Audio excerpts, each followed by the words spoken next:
Okay, so this is a quick intro onto Tora Bora.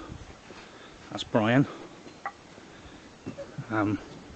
Just give you a little bit of the history of it all, and then I'll do a tour of the layout and explain a few bits as we go around. But anyway, it all started in about 1997 when I started building these two boards, which is a model of Brixham for my son. It was originally going to be DC, started with a Graham Farish GWR good set and just built up to this. In about 1999 he'd lost interest, I'd lost interest, and what with my job in the Navy take me away a lot, these two boards went into storage and didn't see the light of day until about well, 3.5 years ago. Anyway, so this is Brixham. The layout is pretty close to how it originally was up until 1963 when under the beaching cuts the line shut to Churston and it was all torn up. This area here is now actually a housing estate. Changes I made were that point there in front of the cattle dock was about there, and I extended it down here to get one loco past so I could do a run round, basically maximise the usage. This is all mocked up at the moment, nothing's bolted down, glued down on here, and this is going to be my last bit of scenic work to do. So that's the cattle dock where that's the fish dock where the fish wagons were loaded up for onward transmission up to London. There's a porter's lodge. The station itself, again, I'll explain in my laser CAD video how I come up with these, but that was from a 3-view drawing of Brixham Station. The gents, there's a bridge section to go there. The engine shed, which was taken away, ooh, crumbs, in the 30s I believe, with a loco servicing coal, water, because the loco that they used on the branch line in those days used to be stabled there overnight. And then the mileage yard is a little bit longer, a little bit different orientation to the real one, just so I could get more stock in there basically. And then the line disappears off over Fursum and out to the edge of Brixham via a fuel depot which was installed in the 40s, but I'll explain that in a minute. So this is where it all started. Went into storage, got it out again when I got use of this, the log cabin, in when I left the Navy in autumn 2015, and the beginning of New Year 2016 is when I started work on all of this lot. There'll be a short break now while I remove these boards so I can get in the corner and walk around the rest of the layout.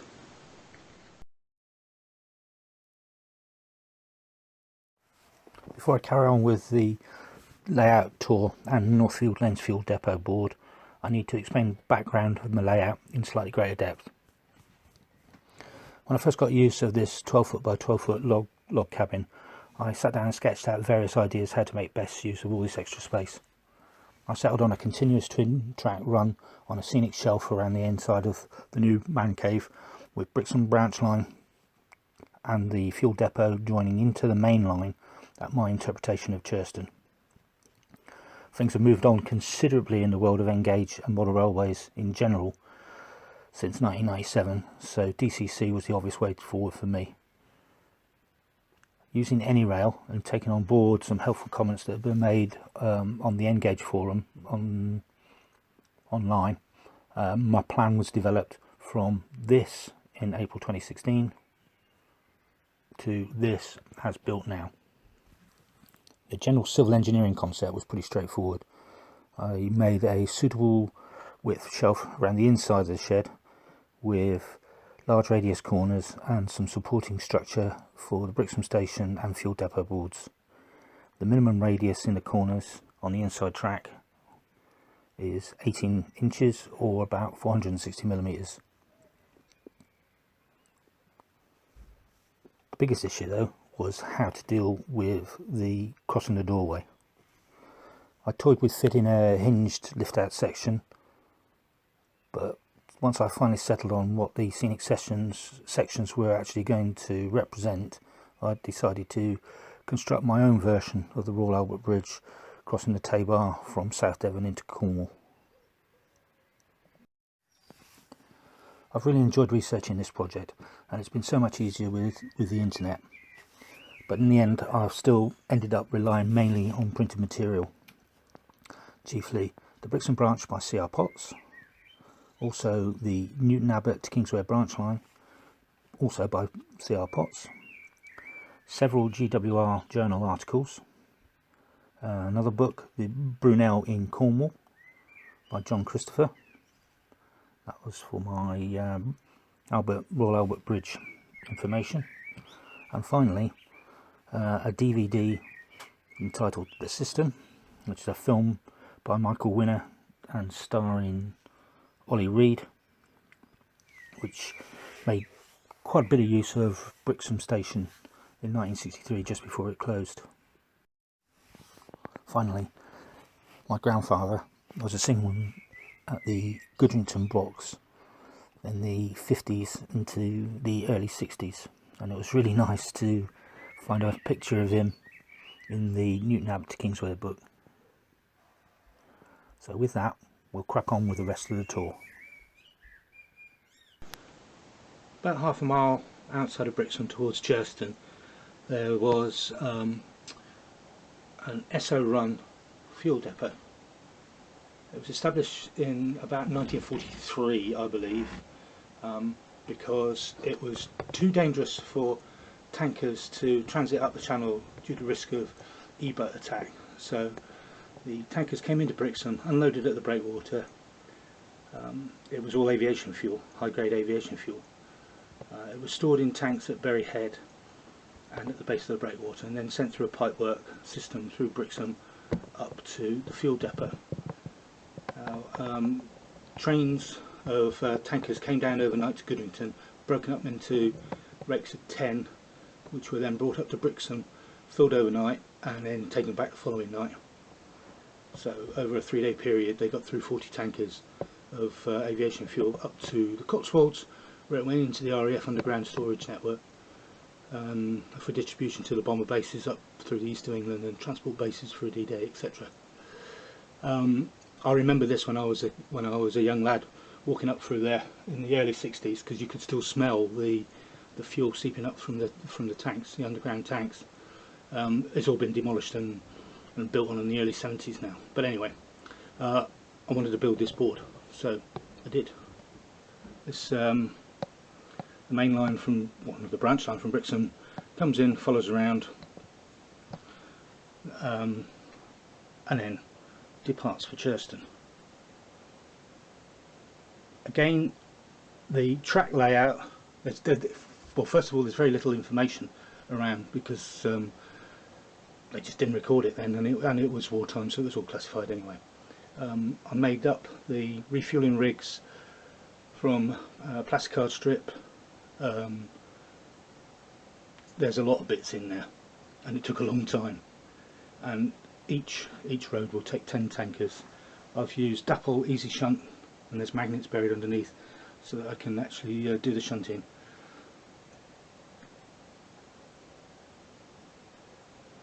Make up the trains in the loop and carry on. So that is all as was with the loop and the sidings. The only thing extra I've added is this little head shunt here, because again, it just gives me a little bit more flexibility, and I can keep a loco or two in there. And then it disappears off to Churston, which will be the next section. Okay, so Churston used to be a limestone bridge, road bridge at Churston, which again I can remember, and again in the early mid-70s it was demolished and replaced by the current concrete tarmac job that's there. But I did it like this because I can. Right, now Churston, again I've stretched the original layout to suit my purposes. There was a crossover and slip arrangement in this area. I've just tweaked it to suit my purposes. The cattle dock is a bit longer and I've added this loop all the way around the outside, which is a storage loop, which will take a full length express train and the engine. You can lose an HST 2+8 in there. Anyway, the bay platform as well, I've made that longer. That used to take an engine plus 2 auto coaches. I've extended it a little bit. You can get an engine and about 3 coaches in there. But I've tried, like with everything on the layout, it's based on what happened, what was real, and I've tweaked it to suit my purposes.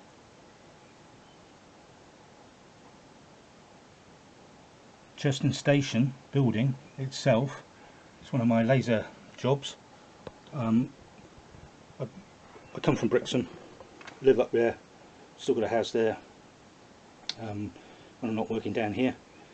So I was easily able to get lots of photographs, 3-view drawings, etc. Designed it, laser cut it. Same for the signal box. Passenger bridge is a ratio N gauge, and Churston actually curves the opposite direction to this, but that doesn't work in my shed, so it has to go to the left and it disappears off. At this point the real station goes back down to single track to carry on down to Kingswear. On here it stays as a double track and disappears into my rendition of Greenway Tunnel. And then onto the sea wall.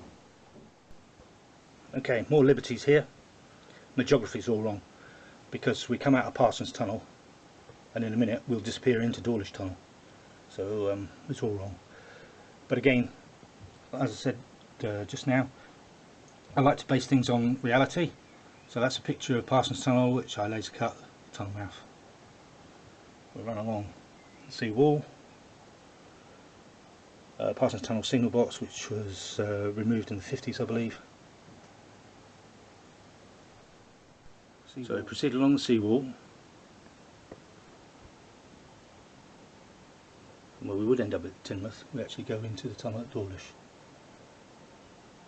But again, it's a correct rendition, or the best I can, from photographs and scaling it to N gauge. Got a lift out tunnel section to protect the track from splashback from the sink. Then around the corner in South Devon into Cornwall, over my version of the Royal Albert Bridge. Again, laser cut job, designed myself. I know this is by Kingdom Brunel, designed the big one. I copied it. 2 spans in N gauge would take it up to about there. I only need to cover the doorway, so 1 span does the job. It's not exactly 1 to 148, but it's close enough, and it looks right, which is the main thing. And you know, it's 2 tracks and the real one's single track, so it's not a true scale model in the first place.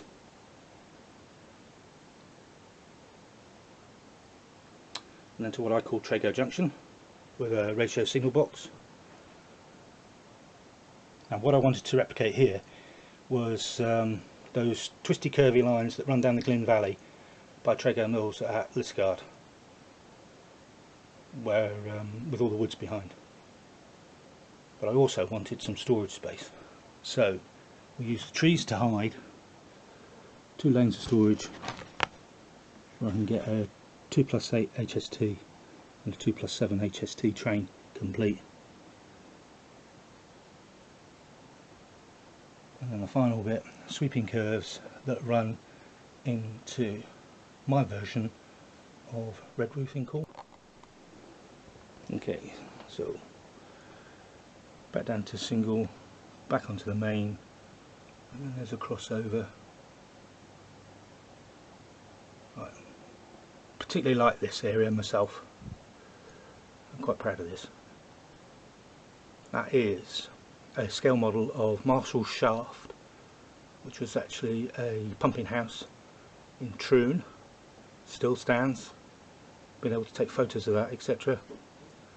And this is a compressor house which is drive past twice a day on the way to and the way back from work. It's by the bridge near Big Tesco's in Poole at Durrance Lane, very close to where Carnbrae Station used to be. So, you know, based on reality, my version of Redruth going up the hill and into, again, geography's all wrong, but that's the tunnel mouth to the east of Redruth that goes towards Drump Lane. And then we're off behind the scenes to carry all the way around to come out by the bridge at Churston again.